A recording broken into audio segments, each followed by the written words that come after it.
सुबह के मनन के लिए हम लोग निकालेंगे कुलूसियों उसका तीसरा अध्याय और उसकी पहली 4 आयतों को हम पढ़ेंगे। कोलोसियंस चैप्टर 3 वर्स 1 टू 4। कुलूसियों की पत्री उसका तीसरा अध्याय और उसकी पहली आयत से लेके चौथी आयत तक हम पढ़ेंगे। यहाँ पे इस प्रकार लिखा है, अतः जब तुम मसीह के साथ जिलाए गए तो स्वर्गीय वस्तुओं की खोज में रहो, जहां मसीह विद्यमान है और परमेश्वर के दाहिनी ओर बैठा है।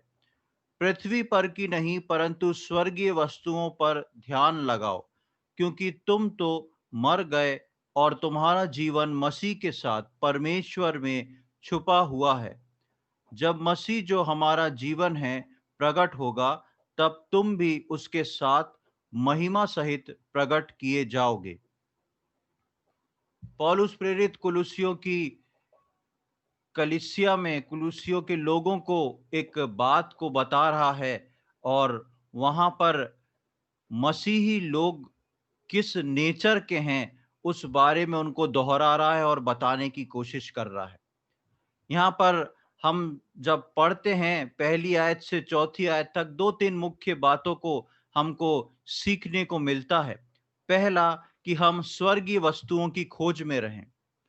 दूसरा, स्वर्गीय वस्तुओं की खोज में इसलिए रहें कि हम जो हैं मरे हुए हैं और हमारा जीवन जो है प्रभु में अब जीवित है।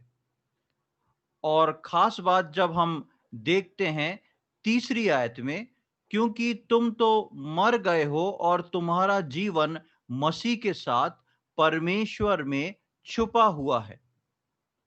ये मुख्य बात पे आज हम कुछ बातों को मनन करेंगे कि विश्वासी लोग जो हैं वो मर चुके हैं और उनका जीवन जो है अब मसीह यीशु के साथ परमेश्वर में छिपा हुआ है। छिपे रहने की बात जब हम देखते हैं या कोई चीज छुपी है, तो एक ना एक दिन वो छुपी चीज प्रकट रूप से सामने आती है। और इसीलिए हम चौथी आयत में पढ़ते हैं कि जब मसीह जो हमारा जीवन है प्रकट होगा, तब तुम भी उसके साथ महिमा सहित प्रकट किए जाओगे। परमेश्वर का वचन विश्वासियों को इस बात को रिवाइज कराता है, दोबारा से सिखाता है, बताता है कि हमारा जीवन जो है वो अब प्रभु यीशु मसीह के लिए है। हम अक्सर ऐसे वचनों को सुनते हैं, बाइबल में ऐसे पदों को पढ़ते हैं और इस बात को जानते हैं कि हम जो हैं अब संसार के लिए मरे हुए हैं और प्रभु यीशु मसीह में हमारा जीवन जो है अब छुपा हुआ है। लेकिन परमेश्वर का वचन बताता है कि जो चीज छुपी हुई है उसका प्रकट होना भी, उसका सामने आना भी निश्चित है। और यहां पर हम पढ़ते हैं परमेश्वर के वचन में कि तुम्हारा जीवन जो है प्रभु यीशु मसीह में परमेश्वर में छुपा हुआ है और उसका प्रकट होना भी निश्चित है। किस प्रकार निश्चित है? कि जब प्रभु यीशु मसीह प्रकट होएगा, तब उसके लोग जो उसमें छुपे हुए हैं उनका जीवन भी प्रकट होगा। मतलब कि परमेश्वर में कुछ छुपा हुआ है जो कि बाहर आने वाला है, जो प्रकट होने वाला है। मसीह के प्रकट होने पर हम भी प्रकट किए जाएंगे, क्योंकि हम मसीह में होंगे। उद्धार पाने के बाद एक दिन में कोई भी विश्वासी संसार के लिए मर नहीं जाता। ये प्रोसेस जो है उसके अंतिम श्वास तक या प्रभु यीशु मसीह के दूसरे आगमन तक निरंतर बना रहता है। धीरे धीरे वो संसार के लिए मरता जाता है और जैसे जैसे वो संसार के लिए मरता जाता है, वैसे वैसे वो प्रभु में उसका जीवन सुरक्षित होके छिपता चला जाता है। और इसीलिए प्रभु का वचन बोलता है कि हम मसीह यीशु को पहन ले, मसीह यीशु की पहचान में बढ़ें, मसीह यीशु के स्वभाव में बढ़ें, ताकि जब हमारा स्वर्ग पहुंचने का समय आए, चाहे वो प्रभु यीशु मसीह का आगमन हो या हमारी मृत्यु हो, हम जब ऊपर उठाए जाएं तो मसीह यीशु के स्वरूप में उठाए जाएं। और एक विश्वासी जब तक संसार के लिए मरा नहीं रहता, तब तक वो प्रभु यीशु मसीह के स्वरूप में पूरी तरह ढल नहीं पाता, पूरी तरह बन नहीं पाता। और यहां परमेश्वर का वचन बताता है कि तुम जो हो संसार के लिए मर चुके हो और तुम्हारा जीवन जो है वो यीशु मसीह में छुपा हुआ है। अब एक विश्वासी का जीवन प्रभु यीशु मसीह में छिपा हुआ होना क्यों आवश्यक है? प्रभु यीशु मसीह में एक विश्वासी का जीवन छुपा हुआ होना क्यों आवश्यक है? वो इसलिए आवश्यक है क्योंकि जब मसीह प्रकट होएगा, जब प्रभु यीशु मसीह का दूसरा आगमन होगा, तब वो उसी रीति से अपने बच्चों को, अपने विश्वासी जन के जीवन को भी प्रकट करेगा। और यदि मैं और आप उस प्रगटीकरण तक पहुंचना चाहते हैं, तो मुझको और आपको प्रभु में छुपना और संसार के लिए मरना बहुत अधिक आवश्यक है। इसलिए वो पौलुस प्रेरित जो है, वो यहाँ पर लिखता है प्रभु के जनों को कि तुम तो संसार के लिए मर चुके हो, अर्थात स्वर्ग की वस्तुओं की खोज में रहो, क्योंकि तुम्हारा जीवन जो है इस संसार के लिए मर चुका है और प्रभु यीशु मसीह में जो है वो छुपा हुआ है, ताकि प्रभु यीशु मसीह जब प्रकट हो तो ठीक उसी रीति से तुमको भी प्रकट करे। हम देखेंगे पहला थिस्सलुनीकियों उसका चौथा अध्याय, फर्स्ट थिस्सलुनीकियंस चैप्टर 4, पहला थिस्सलुनीकियों उसका चौथा अध्याय और उसकी 16वीं और 17वीं आयत को हम पढ़ेंगे। First Thessalonians chapter 4 verse 16 and 17। यहां पर इस प्रकार लिखा है, क्योंकि प्रभु आप ही स्वर्ग से उतरेगा, उस समय ललकार और प्रधान दूत का शब्द सुनाई देगा और परमेश्वर की तुरही फूंकी जाएगी, और जो मसीह में मरे हैं वे पहले जी उठेंगे। तब हम जो जीवित और बचे रहेंगे उनके साथ बादलों पर उठा लिए जाएंगे कि हवा में हम प्रभु से मिलें, और इस रीति से हम सदा प्रभु के साथ रहेंगे। 16वीं और 17वीं आयत में एक एक लाइन बहुत ही खास है। 16वीं आयत में जब हम पढ़ते हैं, उसके आखिरी भाग में पढ़ते हैं, और जो मसीह में मरे हैं, जो यीशु मसीह में अपने जीवन को बिता के, जो यीशु मसीह में अपने जीवन को छिपा के, जो यीशु मसीह में अपने जीवन को बिताते हुए संसार में अपने आप को मार चुके थे और यीशु मसीह के लिए जी रहे थे, ऐसे लोगों की अगर मृत्यु प्रभु के आगमन से पहले हो जाती है, तो लिखा है कि वो जो मसीह में मरे थे, जिनका जीवन यीशु मसीह में छुपा हुआ था, ऐसे लोग जो मरे थे, वो अंतिम तुरही के बजने से, प्रधान स्वर्गदूत की ललकार से वो जाग उठेंगे। ये पहली बात। और दूसरी बात हम पढ़ते हैं 17वीं आयत की पहली लाइन में, तब हम जो जीवित और बचे रहेंगे।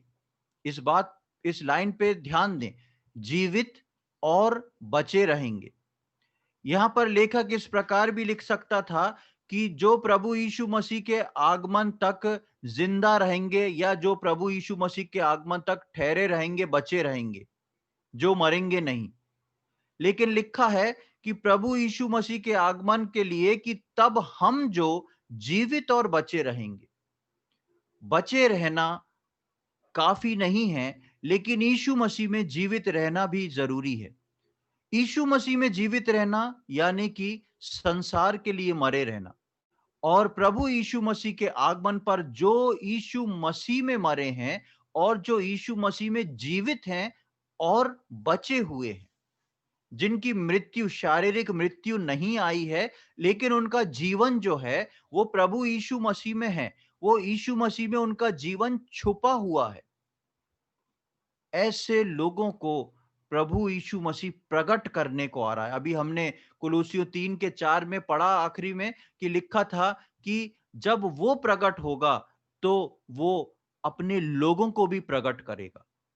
जो प्रभु में छुपे हैं वो ही तो प्रकट हो सकते हैं।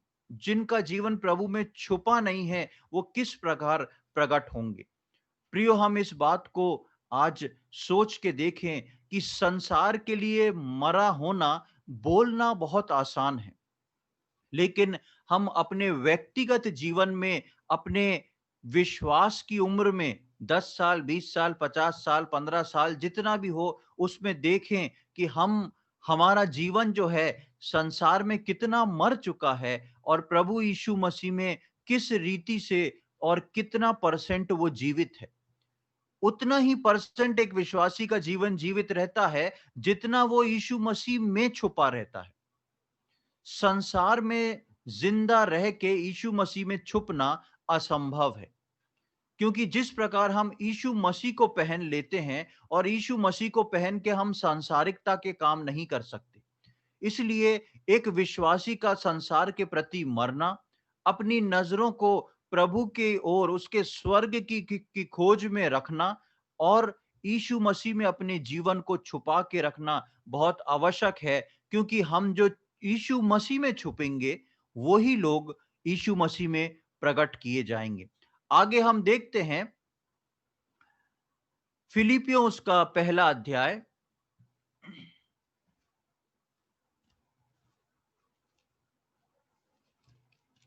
फिलिपियंस चैप्टर 1 और उसकी 21वीं आयत को, बहुत सुपरिचित आयत है ये, फिलिपियों उसका पहला अध्याय और 21वीं आयत। यहां पर पौलुस बोलता है, क्योंकि मेरे लिए जीवित रहना मसीह है और मर जाना लाभ है। पौलुस क्यों इस वाक्य को बोलना चाहा? पौलुस के अंदर से क्यों ये बात निकल के बाहर आई कि मेरे लिए जीवित रहना तो मसीह है? अभी हमने परमेश्वर के वचन में पढ़ा कि हमारा जीवन जो है वो मसीह यीशु में छुपा हुआ है, और जैसे जब वो प्रकट होगा तब अपने लोगों को भी प्रकट करेगा। फिर हमने पहला थिस्सलुनीकियों में पढ़ा कि जो जीवित और बचे रहेंगे वो प्रभु के साथ मिलने को बादलों में उठा लिए जाएंगे। पौलुस बोलता है, क्योंकि मेरे लिए जीवित रहना तो मसीह और मर जाना जो है वो लाभ है। विश्वासी के लिए अगर प्रभु ने जीवन दिया है, विश्वासी अगर जीवित है, तो वो मसीह में ही जीवित रहना उसके लिए बहुत आवश्यक है, क्योंकि जितना हम यीशु मसीह में जीवित रहेंगे उतना ही हम उसके अंदर छुपे होंगे, उसके अंदर ढले हुए होंगे, और वो हमारे जीवन को अपने प्रगटीकरण में प्रकट करेगा। एक और आयत को हम पढ़ लें, इसी की 29वीं आयत, फिलिपियों का पहला अध्याय उसकी 29वीं आयत, 29th वर्ष। क्योंकि मसीह के कारण तुम पर यह अनुग्रह हुआ कि ना केवल उस पर विश्वास करो पर उसके लिए दुख भी उठाओ। अब दूसरी बात यहां समझने के लिए, पहली बात हमने सीखी कि हमारा जीवन यीशु मसीह में छुपा। दूसरी बात हम देखते हैं कि लिखा है कि तुम पर यह अनुग्रह हुआ है कि तुम मसीह यीशु में दुख उठाओ। मसीह यीशु में छुपे हुए जीवन का अर्थ या संसार के लिए मरे होने का अर्थ जो है वो यीशु मसीह के अनुग्रह के अनुसार मसीह जीवन में दुख भी उठाना है। उसी के तहत हम जो हैं प्रभु में बसते चले जाते हैं, और वो दुख जो हम उठाते हैं वो हमको दुख जान नहीं पड़ता, क्योंकि हमको ये पता पड़ता है कि हम प्रभु में छिपते चले जा रहे हैं। इसलिए पौलुस बोलता है कि मेरे लिए जीना मसीह है। अगर मैं जिंदा हूं तो यीशु मसीह के लिए हूं, और मर जाऊंगा तो मेरे लिए लाभ की बात होगी, क्योंकि जाके मैं उससे जा मिलूंगा। जब अनुग्रह की बात आती है, जैसा हमने 29वीं आयत में पढ़ा कि तुम पर यह अनुग्रह हुआ है, दुख उठाने का अनुग्रह, मसीह जीवन में दुख उठाने का अनुग्रह। एक विश्वासी को अनुग्रह जो है 3 प्रकार से मिलता है, या 3 तरह का अनुग्रह एक विश्वासी के जीवन में दिया जाता है। सबसे पहला अनुग्रह, जब एक विश्वासी उद्धार पाता है। हम वचन में पढ़ते हैं, अनुग्रह ही से तुम्हारा उद्धार हुआ है। एक विश्वासी के सोच विचार से, एक विश्वासी के इमोशनल थॉट से, एक विश्वासी के जो है गड़बड़ी से, या एक विश्वासी के सोच विचार से, इनसे वो उद्धार नहीं पा लेता, लेकिन वो प्रभु का अनुग्रह है। वो प्रभु का अनुग्रह है जिसके कारण एक विश्वासी उद्धार पाता है। यह है विश्वासी के लिए पहला अनुग्रह। दूसरा अनुग्रह एक विश्वासी के लिए तब होता है जो उद्धार में आने के बाद दिया जाता है। वो अनुग्रह होता है मसीह जीवन में जीने का अनुग्रह। या प्रभु यीशु मसीह के आगमन तक या उस व्यक्ति की या उस विश्वासी की मृत्यु तक दिए जाने वाला अनुग्रह, जिस अनुग्रह से वो जो उद्धार, जो विश्वास उसको मिला है, उसको वो अपनी अंतिम सांस तक लिए चलता है। ये है दूसरा अनुग्रह। और तीसरा अनुग्रह वो है जो प्रभु यीशु मसीह के आगमन पर विश्वासियों को मिलने वाला है। जब प्रभु यीशु मसीह प्रकट होगा, तब एक तीसरा अनुग्रह प्रभु अपने लोगों को देगा, उनको उठाए जाने के लिए, उनकी देह को बदलने के लिए।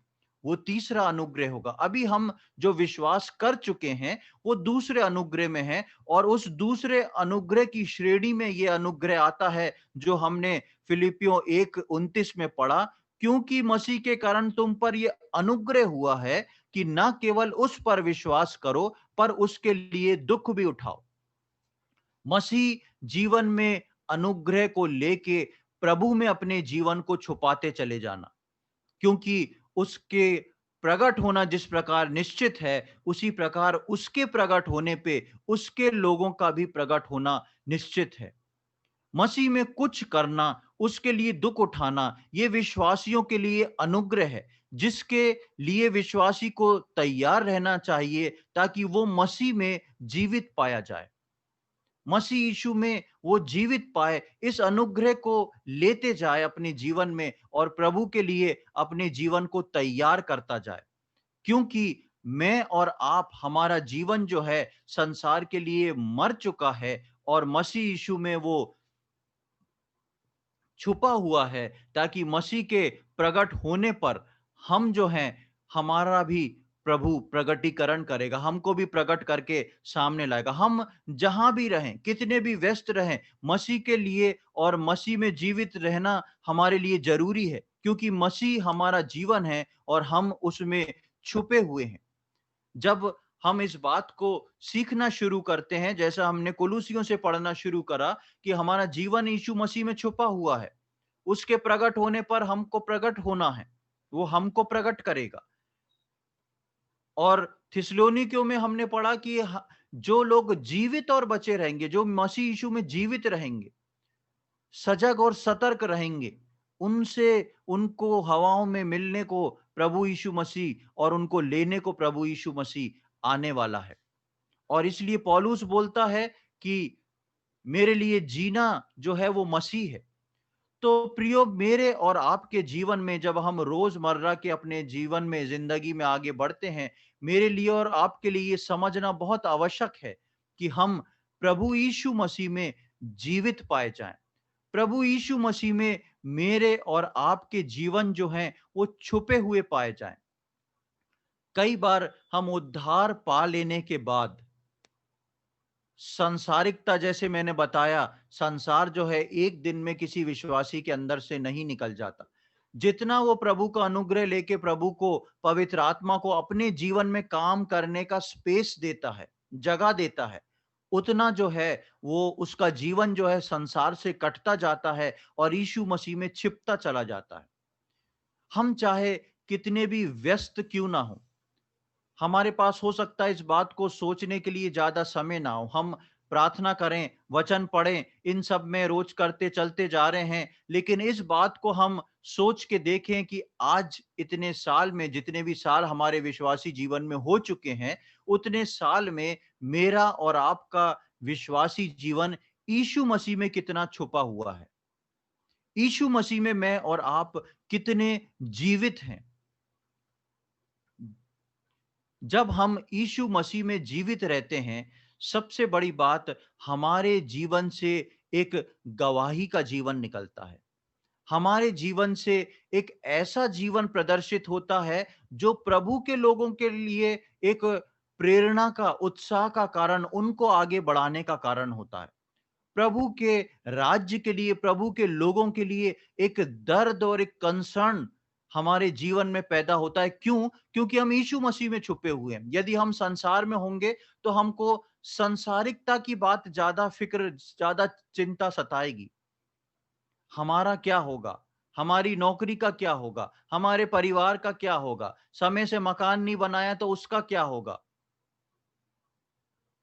24 घंटे में 7-8 घंटे हमारे मन में ये चिंताएं बनी रहती हैं। लेकिन हम सोच के देखें कि इन 7-8 घंटों में प्रभु का वचन किस प्रकार मेरे द्वारा, मेरे परिवार के द्वारा इस संसार में फैलेगा।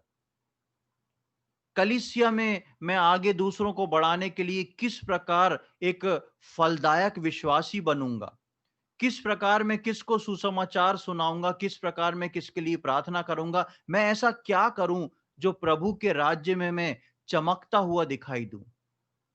दोनों सोच में फर्क है। पहली सांसारिकता की सोच, मेरा क्या होगा, मेरे घर का क्या होगा, मेरी नौकरी का क्या होगा, कैसा क्या होगा, आगे क्या होगा, भविष्य क्या होगा। दूसरी सोच, प्रभु के लिए मैं क्या कर रहा हूं और प्रभु के लिए मैं, मेरा परिवार क्या कर सकता है, कितना मुझे प्रभु में आगे बढ़ना है। ये दोनों जो हैं फर्क हमको दिखाते हैं। आप, हम में से प्रत्येक व्यक्ति अपने आप को खुद जांच सकता है और देख सकता है, आपको 24 घंटे में सबसे ज्यादा चिंता किस चीज की होती है। 24 घंटे में हम जो हैं कितनी चिंता इस बात की करते हैं और कितनी चिंता उस बात की करते हैं। हम अपना निर्णय खुद ले सकते हैं, खुद सोच सकते हैं इस बात को लेके कि मेरा जीवन प्रभु में कितना छुपा हुआ है। मेरा और आपका जीवन प्रभु में उतना ही छुपा होगा जितना हम संसार के लिए मर चुके होंगे। तब हम प्रभु के लिए सजग और सतर्क रहेंगे। हम जहां भी रहें, कितने भी व्यस्त रहें, मसीह के लिए और मसीह में जीवित रहना जरूरी है, क्योंकि मसीह हमारा जीवन है और हम उसमें छुपे हुए हैं। ऐसे ही प्रभु में एक व्यक्ति को आज हम देखेंगे जो प्रभु में जीवित था और प्रभु में चला। कई बार जिन वर्षों को मैंने अभी बताया, जिस प्रकार मैंने अभी समझाया, हमको ऐसा समझने में एकदम से खुलासा होके सामने नहीं आता है।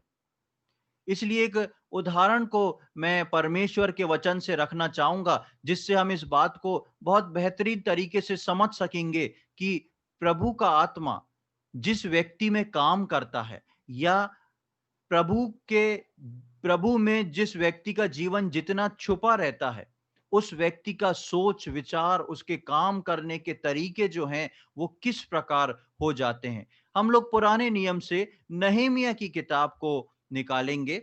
Book of नेहमाया chapter 1।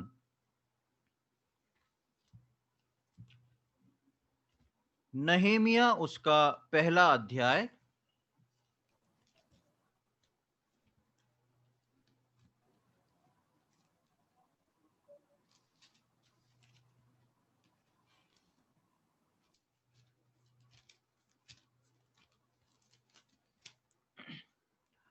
नहमीया उसका पहला अध्याय और पहली 4 आयतों को मैं आपके सम्मुख रखूंगा।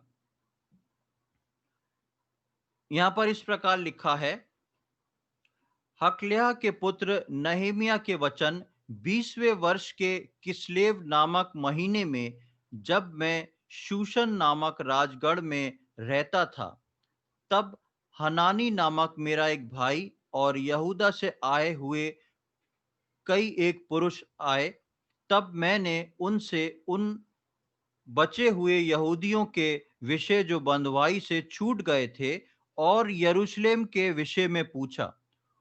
उन्होंने मुझसे कहा, जो बचे हुए लोग बंधुआई से छूटकर उस प्रांत में रहते हैं, वे बड़ी दुर्दशा में पड़े हैं और उनकी निंदा होती है, क्योंकि यरूशलेम की शहरपनाह टूटी हुई है और उसके फाटक जले हुए हैं।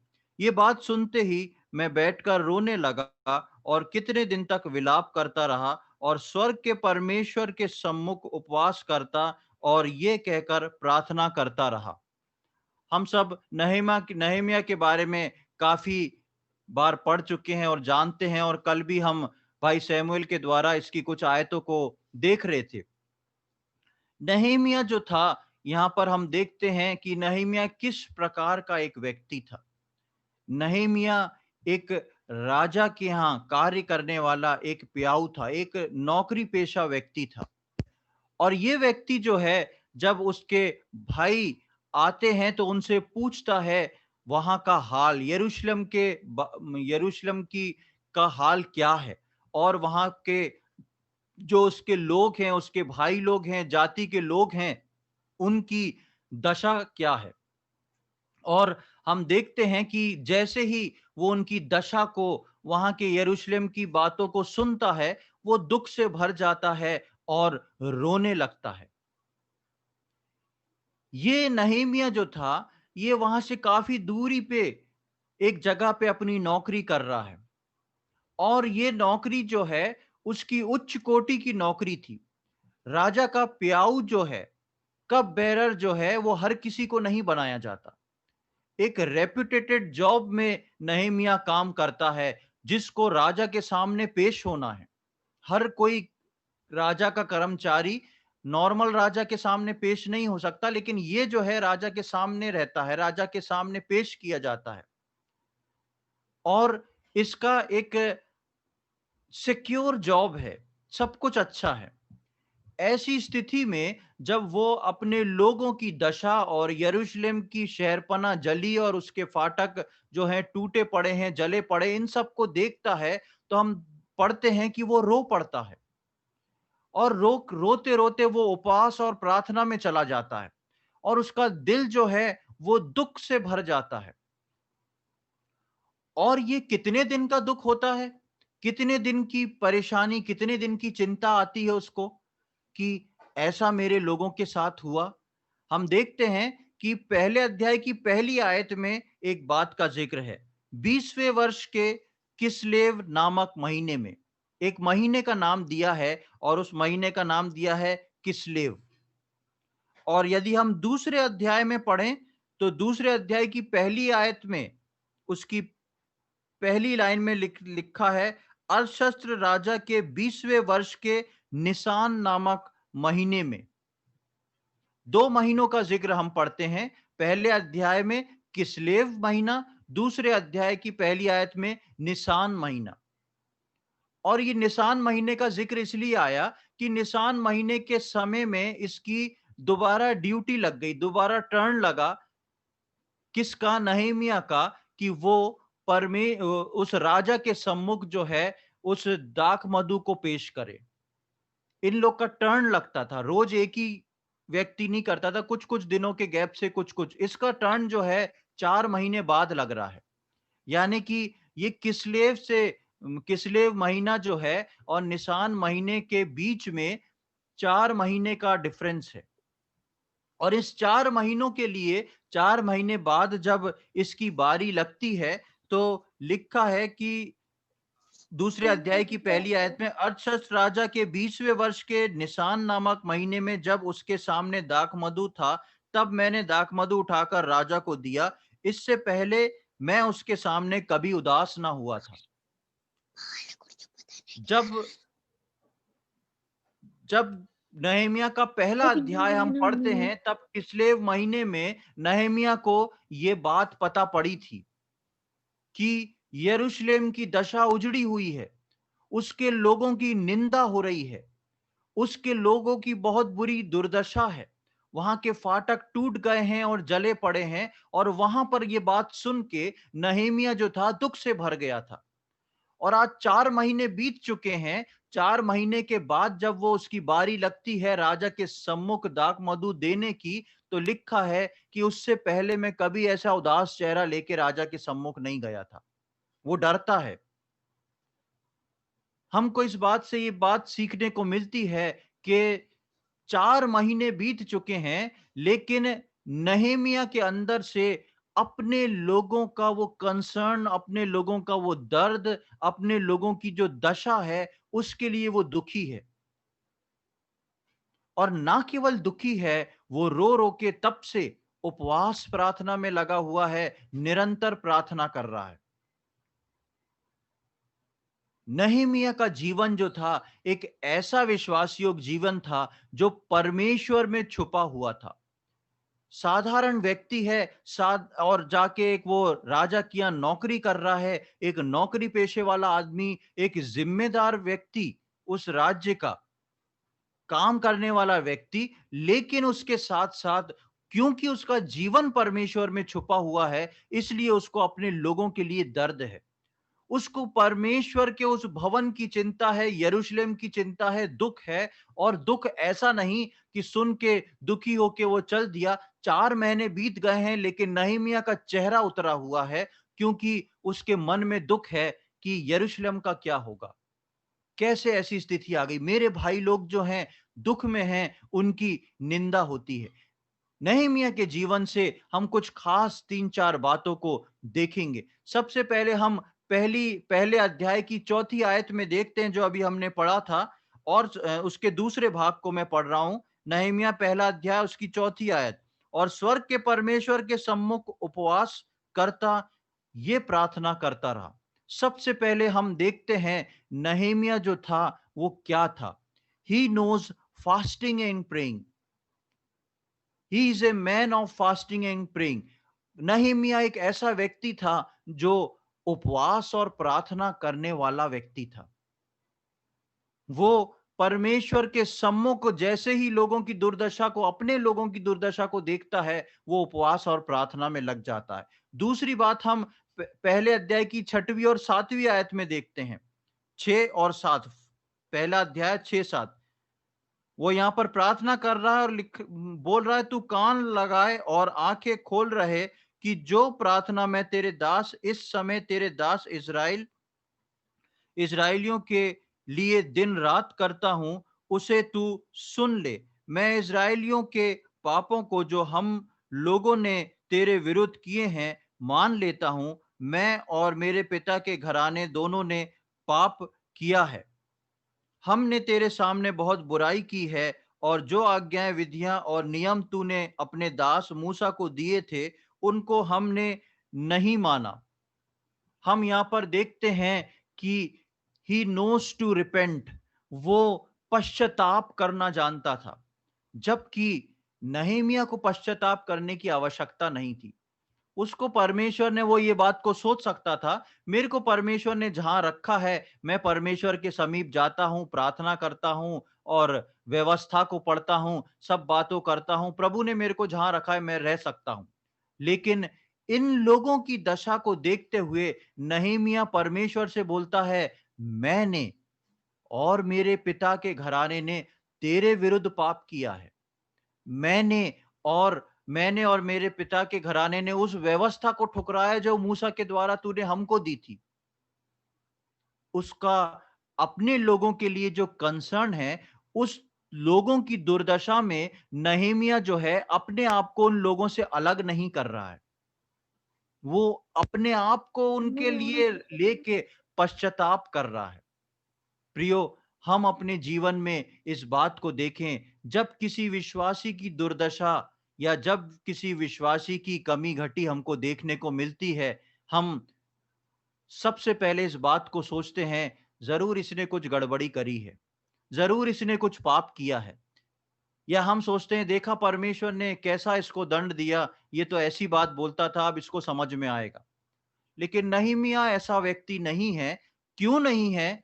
क्योंकि वो संसार के लिए मर चुका है और उसका जीवन यीशु मसीह में छुपा हुआ है। उसका जीवन परमेश्वर में छुपा हुआ है, और इसलिए वो बोलता है, मैंने पाप किया है, मैं तेरी वाचा को तोड़ा है, मैंने जो तूने वाचा को, व्यवस्था को दिया है, उनके विरुद्ध मैं और मेरा घराना चला है, तू मुझको क्षमा कर। तो हम देखते हैं कि he knows how to repent. वो जानता था कि कैसे पश्चाताप करे।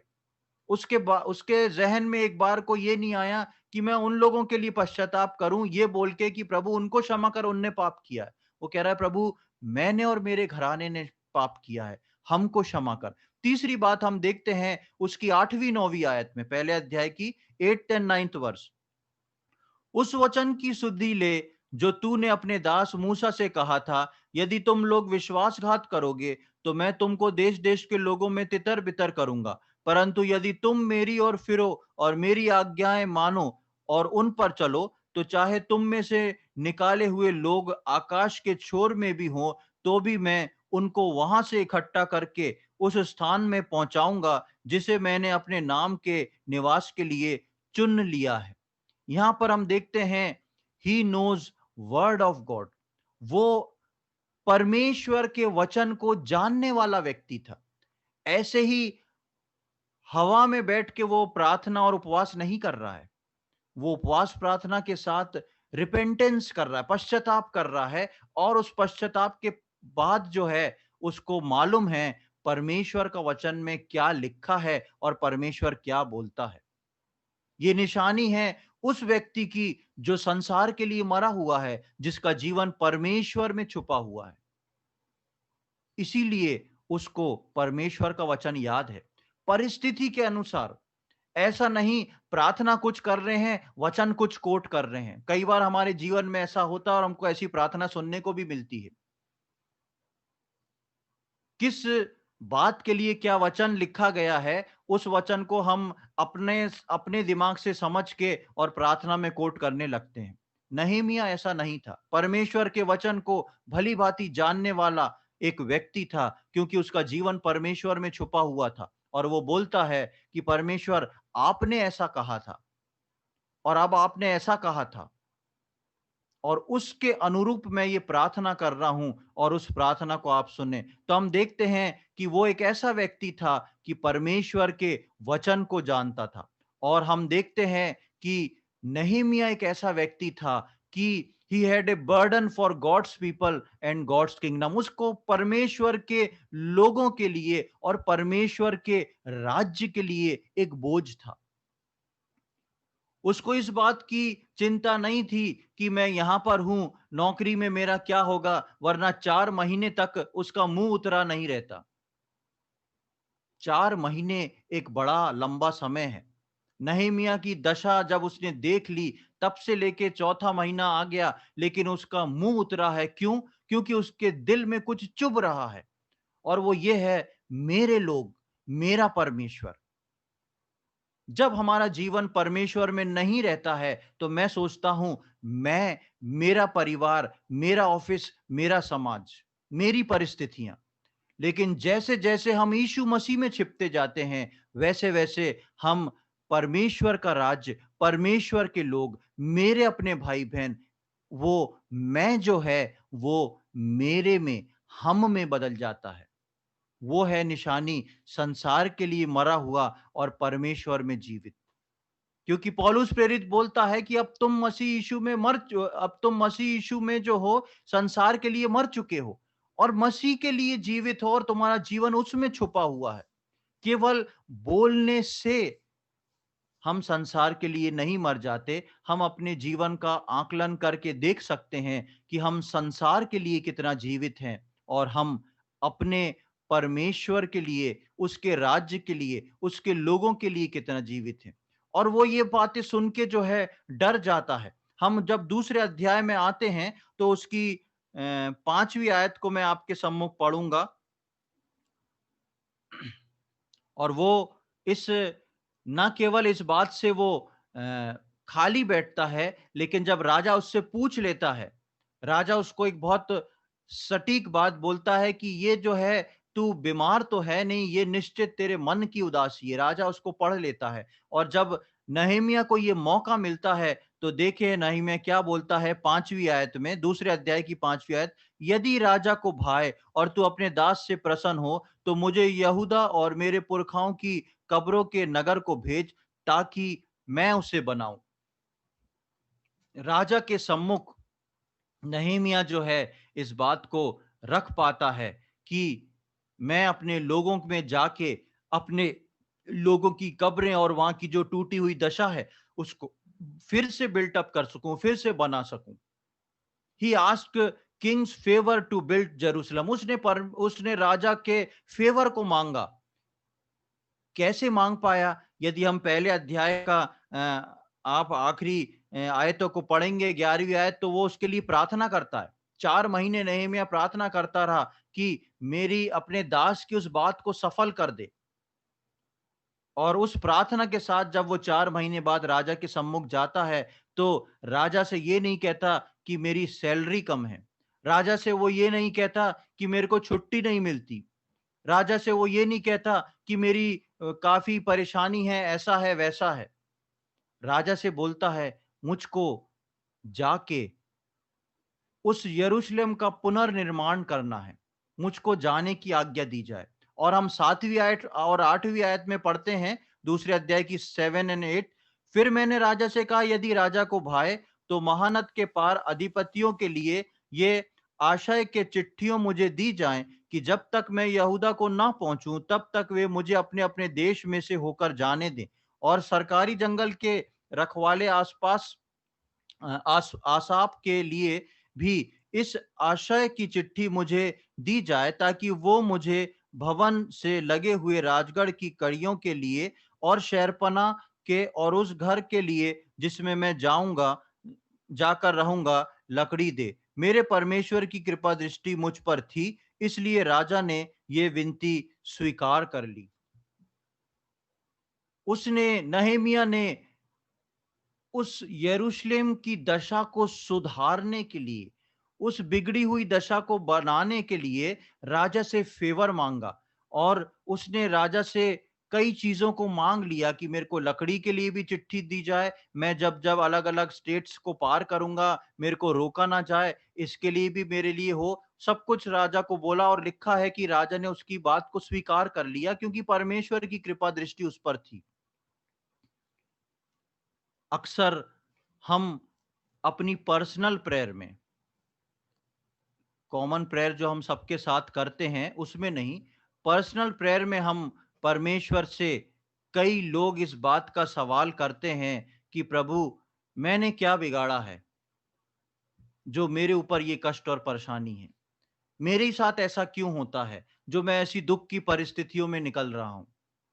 आप दया करें, मेरे लिए रास्ता खोल दें, मेरी बीमारी को अच्छा कर दें, मेरी नौकरी लगा दें, मेरे लिए ऐसे काम को कर दें। लेकिन परमेश्वर के जन की पुकार की प्रार्थना जो है, इसके विपरीत रहती है। वो अपनी परिस्थिति पूरी नहमीया की किताब में बताता ही नहीं है।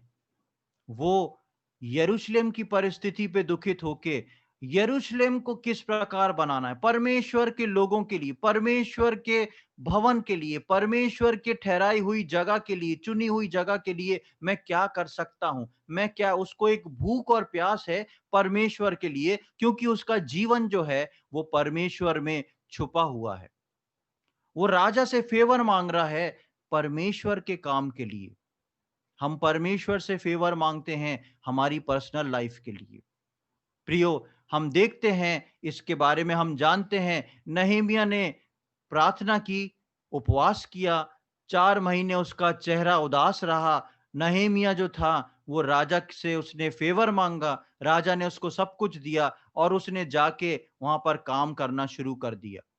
और उसके आगे का हाल हम जानते हैं, किस प्रकार उसने धीरे धीरे करके लोगों को इकट्ठा किया, शहरपना को बनाया, फाटकों को खड़ा किया, सब काम धीरे धीरे करता रहा। एक नौकरी करने वाले ने उजड़े हुए यरूशलेम की दशा को बदल दिया। एक साधारण जगह पे एक नौकरी करने वाले व्यक्ति ने यरूशलेम की दशा को बदल दिया। क्यों बदल दिया? क्योंकि उसका जीवन जो था संसार के लिए मरा हुआ और परमेश्वर में जीवित और छुपा हुआ था। इसीलिए पौलुस बोलता है कि तुम संसार के लिए मर चुके हो, और पौलुस कलीसिया के लोगों को यह बात बोल रहा है कि तुम संसार के लिए मर चुके हो और तुम्हारा जीवन जो है मसीह यीशु में छुपा हुआ है। इसलिए मुझको और आपको मसीह यीशु में जीवित होके प्रभु के राज्य के लिए, प्रभु के लोगों के लिए, प्रभु के घर के लिए ये समय है कि हम कुछ उठ के सोच के काम करें। हम इस बात को सोच के देखें कि हम लोगों ने अपना पर्सनल, कलीसियाई रूप से नहीं, अपना पर्सनल जो है आखिरी बार कलीसिया के लिए उपवास कब रखा। अक्सर जब परेशानी आती है तो हम अपनी उस परेशानी की पर्टिकुलर पॉइंट्स को लेके अपने लिए अपने घर में उपवास रख लेते हैं। हम ये सोच के देखें आखिरी बार मैंने किसी पॉइंट्स को नहीं लिया हो और कलीसिया के लिए उपवास रखे प्रार्थना की हो। उसके राज के लिए, उसके लोगों के लिए हमने आखिरी बार कब उपवास रखा और प्रार्थना करी, जिसमें हमारा कोई पर्सनल पॉइंट ना हो। सिर्फ हम एक दिन बैठे हों कि आज मुझे छुट्टी है या आज मुझे प्रभु की अगुवाई है, मैं कलीसिया के लिए उपवास रखूंगा, कलीसिया की बेदारी के लिए उपवास रखूंगा, कलीसिया के लोगों के लिए उपवास रखूंगा। हम सोचें, नहमीया व्यस्त था, व्यस्तता में भी प्रभु के लिए जीवित था। आज हम किस हाल में हैं? नहमीया उस व्यस्तता में भी, जबकि उसका मुंह उतरा हुआ मुंह राजा के सामने होके पहुंचना उसके मृत्युदंड का कारण बन सकता था, लेकिन उसके दिल में इतनी गहरी चोट थी अपने परमेश्वर के लोगों के लिए और परमेश्वर के भवन और परमेश्वर की शहरपनाह वहां के फाटक के लिए, यरूशलेम के लिए इतना दर्द था कि 4 महीने बीत गए हैं, लेकिन नहमीया का मुंह अभी भी उतरा हुआ है। ये नहमीया का एक बोझ था। परमेश्वर चाहता है कि मेरे और आपके जीवन में भी हम ये बोझ लेके चलें। इसलिए हमने पढ़ा था कि वो प्रभु तुमको अनुग्रह देता है। कौन सा अनुग्रह? दूसरे नंबर वाला अनुग्रह कि मैं और आप जो हैं उसके लिए दुख उठाएं। उसके लिए दुख उठाना और अपनी पर्सनल लाइफ में अपने फैमिली के लिए दुख उठाना, दोनों में आसमान जमीन का फर्क है। और कई बार हम अपने ही परिवार के लिए, अपने लोगों के लिए दुख उठा उठा के सोचते हैं कि ये प्रभु मुझे सिखा रहा है, प्रभु मुझे अनुग्रह दे रहा है। बेशक प्रभु सिखाता है उससे भी, लेकिन प्रभु में दुख उठाना जो है वो काफी ऊंचा है अपने आप के दुख उठाने से। और उसके लिए प्रभु मुझको और आपको अनुग्रह देता है कि हम प्रभु को जाने, प्रभु में अपने जीवन को छुपाएं। प्रियो, हम याद रखें कि हम मर चुके हैं और हमारा जीवन जो है मसीह में छुपा है। हम उसके हैं। यीशु मसीह मसीहों को लेने और प्रकट करने आ रहा है। क्या आज आप और मैं जीवित मसीह में तैयार पाए जाते हैं? जिस प्रकार हमने पहला थिस्सलुनीय में पढ़ा था कि जो जीवित और बचे रहेंगे, हमको बचे रहने के साथ-साथ अगर प्रभु ने हमको उम्र दी है, उसकी इच्छा में है, तो हम बचे रहने के साथ-साथ जीवित भी पाए जाएँ। क्योंकि जीवित रहेंगे तो हम मसीह में जीवित रहेंगे, संसार में मरे रहेंगे और हमारा मसीह में जीवन छुपता चला जाएगा और यीशु मसीह के प्रकटीकरण पे मैं और आप भी प्रकट किए जाएंगे। प्रियो, हम कुछ अपनी सोच को बदलें, अपने जीवन में पुराने दिनों को याद करते हुए सोचें, उद्धार में आने के बाद हमको कितने साल हो गए हैं, उन सालों में सांसारिकता कितनी खत्म हो गई और कितना हमारा जीवन जो है यीशु मसीह में छुपता चला गया। क्योंकि जो छुपे हैं वो प्रकट होंगे, जो जीवित हैं उनको, उनसे मिलने को यीशु मसीह आने वाला है। प्रभु हमारी सहायता करे कि आने वाले समय में हम जीवित पाए जाएं। आने वाले समय में हम एक तैयारी के जीवन को लेके पाए जाएं, ताकि हम प्रभु यीशु मसीह के उस आगमन पर उस स्वर्गदूत की ललकार और अंतिम तुरी में जब हम उठाए जाएं तो जीवित पाए जाएं। हम अपना जीवन जो है प्रभु के लोगों के लिए, प्रभु के भवन के लिए, उससे कंसर्न रखने में, उसके लोगों की चिंता में नहमीया के समान एक उदाहरण स्वरूप एक जीवन को बिताएं। प्रभु इन सब वचनों को समझने में और एक ऐसा जीवन को सीख के बिताने में हम में से प्रत्येक की सहायता करे। प्रभु के नाम की महिमा हो।